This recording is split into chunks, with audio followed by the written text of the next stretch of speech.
I've realized over the decades of being alive that self-confidence is everything. Self-confidence is what will break you. It's what will put you to a great state of depression. It's what will escalate you to make, millions of dollars a year. It's what will get you on TV. It's what will make you hide away in the corner of the gym. And it's so important. It's so relevant to everything that we do that's what we're going to be talking about today on the Stop Doing Nothing show.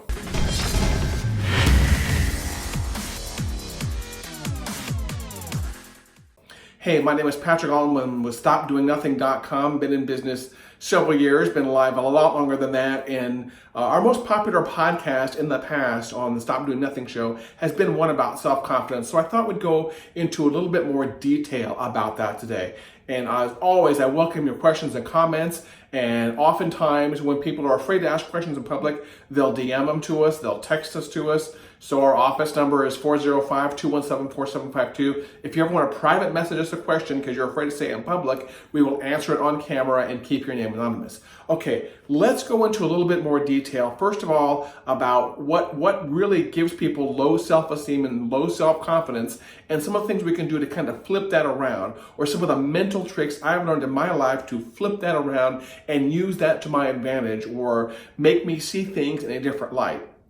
First of all, I want you to realize that if you're having self-confidence issues, you are 100% in the norm. I have self-confidence issues. Your neighbors have self-confidence issues. The people that you see out there in the world doing amazing things, everyone has some kind of self-confidence issue, even when they lie to you and they say they don't. They're full of shit, okay? People have self-confidence issues all the time. And why is that? Some of the ideas that I think I've come up with as to why people have self-confidence issues are, one, the uncertainty. It's very hard for our brains to process that we want to do something when we don't know the outcome of it. What's going to happen when I turn on the camera? What's going to happen when I get on an airplane? What's going to happen when I stand up in front of an audience and have to give a presentation?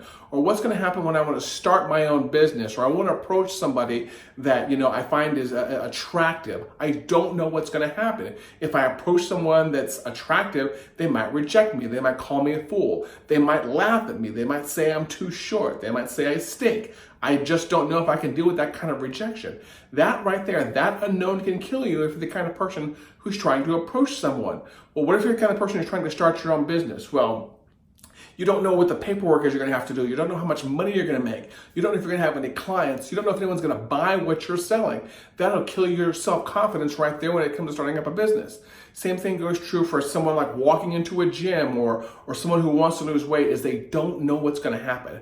And I think that uncertainty scares the crap out of people, and that uncertainty and the thinking about what all the things that could happen, that throws you into some kind of analysis paralysis. And I'm sure you've heard that phrase before.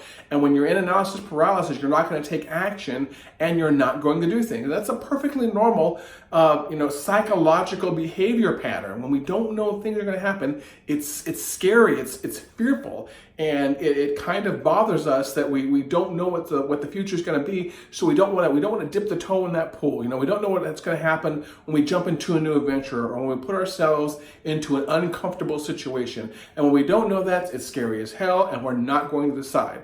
Something else I think that causes people to have some challenge with self-confidence is the fact that they might look like a fool.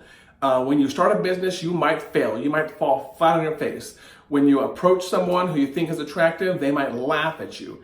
And I know these are somewhat related to the other one, but just not exactly, so bear with me. When you want to go out and you want to do something new in the world, there's a heavy possibility you could fail. More often than not in the world, people that try adventurous things, they try things outside of their comfort zone, they will fail and they will crash and burn. That happens all the time. It's the reality of life. You can't really get away from it. Failure is part of living. If I was watching a Frank Kern video the other day, and he was talking about the guy that wants to go out and be a boxer, and people want to go out and get in boxing or do a UFC, but they're afraid of getting hit. Well, if you're afraid of getting hit, boxing's not going to be your sport. If you're afraid of losing money, or the possibility or the risk of losing money, going into business for yourself is not going to be your thing. So we have that fear of falling flat on our face, and that fear is scary. We're afraid to look ridiculous. We're afraid to look stupid. We're afraid to put ourselves out there because somebody could laugh at us. And this may come about as the result of something that happened to you as an adult, or it may have come about as a result of something that happened to you when you were a kid. And this could have been something, that happened to you very young, and the cycle started and kept going and kept going and kept going. Let's say you tried something in third or fourth grade and everyone laughed at you. And so that kind of, affected your psyche a little bit, and all of a sudden you're like, you get to fourth grade and you're like, well, I'm going to try this again, and oh, somebody else laughs at you. And then by the time you get around to fifth grade, sixth grade, high school, you're like, I'm not trying that crap anymore. That is scary. I don't want to do it. I can remember back to third grade when someone laughed at me. And I'm speaking about you theoretically, not me right now. But I've noticed before that adults remember those things in their childhood that kind of carried forward to them.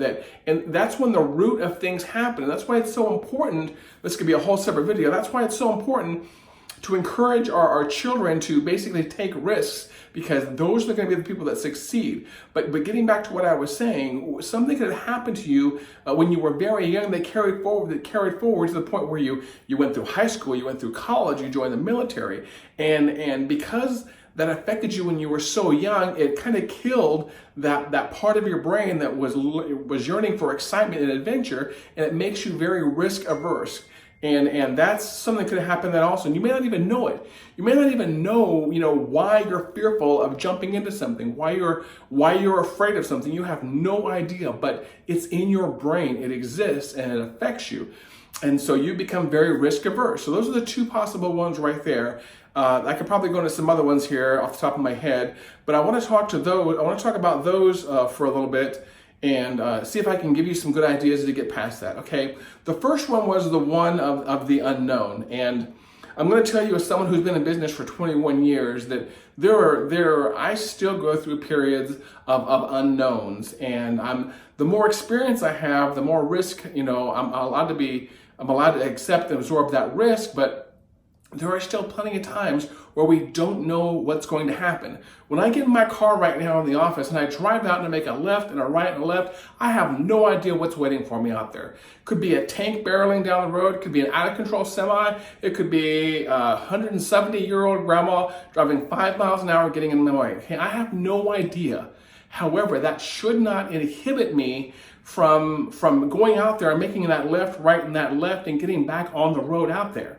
The unknowns have been solved by other people, and that's my main solution for getting past this.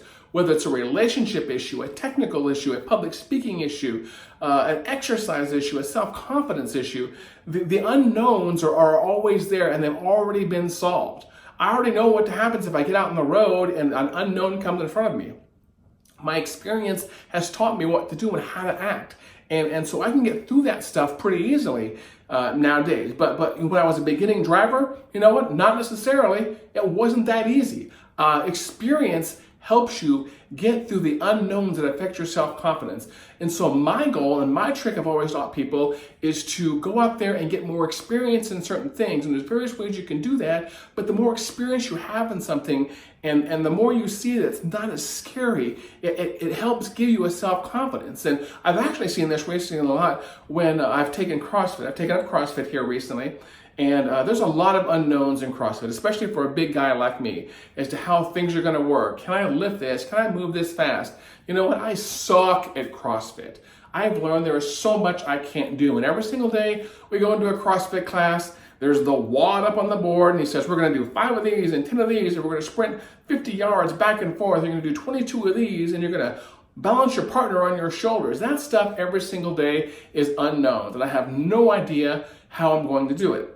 Fortunately for me, my coach always says, you see this, this, and this, and this, don't worry about it. We're going to walk through it together, and so there won't be any unknowns by the time you actually have to start it and do it. So I would encourage you to almost voluntarily or put yourself into situations where you don't know the outcomes of things. Put yourself into uncomfortable situations and just kind of simmer there a little bit. Don't do anything that's going to just scare you into paralysis, but simmer there in an uncomfortable situation and realize that, while you're sitting there, like when you put your feet or your knees in the deep end of the pool, not much happens, and it's not as scary as you think it is.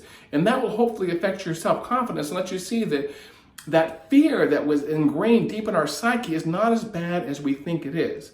Now, getting back to the part 2 of what I talked about before, the other one, the fear of failing or the fear of making mistakes or the fear of looking like a fool, I'm going to tell you the only way I know how to get past this. And this may or may not work for you, but I'm going to tell you it, and hopefully you can gain some benefit out of this. I realized a while back that a lot of the stuff I do makes me look like a fool. Turning on the camera and talking to you in my office makes me look like a fool. People are probably watching this video right now laughing, saying, ha ha ha, Patrick, you look like a dang idiot. You know what? When I speak in front of groups of people, I confess up front that I'm going to make mistakes. And I might say something somewhat foolish. I go in with the mindset of, I know I'm going to look ridiculous. So if I knew I'm going to look ridiculous, when I do a really good job at something, I look even better. I look good doing it because I assumed I was going to trip and fall flat on my face doing it. People make mistakes all the time. If you're someone who's afraid of public speaking, I'm going to give you that example right there. If you're someone who's afraid of public speaking and you're afraid because when you go up there, there's going to be 1,000 people watching you and they're going to be laughing at you and snickering at you and tweeting out pictures of you and making memes of you, you know what? They're going to be doing it anyways.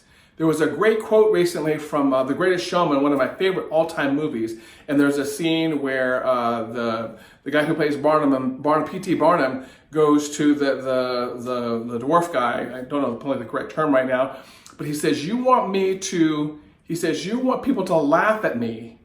And what P.T. Barnum replies back is, you know what? They're going to laugh anyways. You might as well get paid for it. If you look at people out there, whether in reality shows or performers or singers or people doing amazing things that you admire, look at the fact that they make mistakes a lot of the time.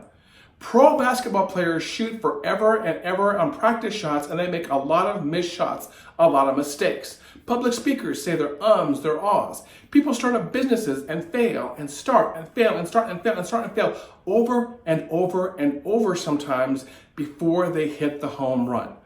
Now, if an entrepreneur had a really low self-confidence or a really low threshold for failure, maybe after that first time, that would be enough for them. They would just give up, they would go back to their 9-to-5 job, which was nice and safe, and somebody else took care of everything, and they wouldn't risk something again. However, people that have a higher level of self-confidence or realize that, you know what, yeah, I'm going to screw this up. I realize that every single time I wake up in the morning, I'm going to screw this up. When I realize that I'm going to screw this up, I do a lot better because I'm not afraid of failing because I've assumed I'm going to fail from the beginning.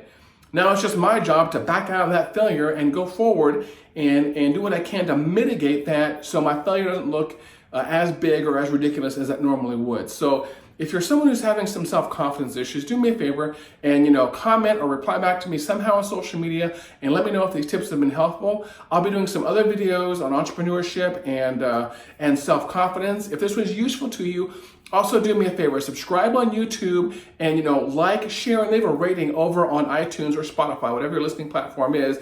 That helps me realize the topics you want us to cover to make you a better, smart, and more confident person. As always, my name is Patrick Allman from StopDoingNothing.com. Thank you very much for watching. Hope it's been useful for it. Now go out there and exercise some risk in your life, and that's going to bring some self-confidence into your skull. Take care. We'll chat with you soon.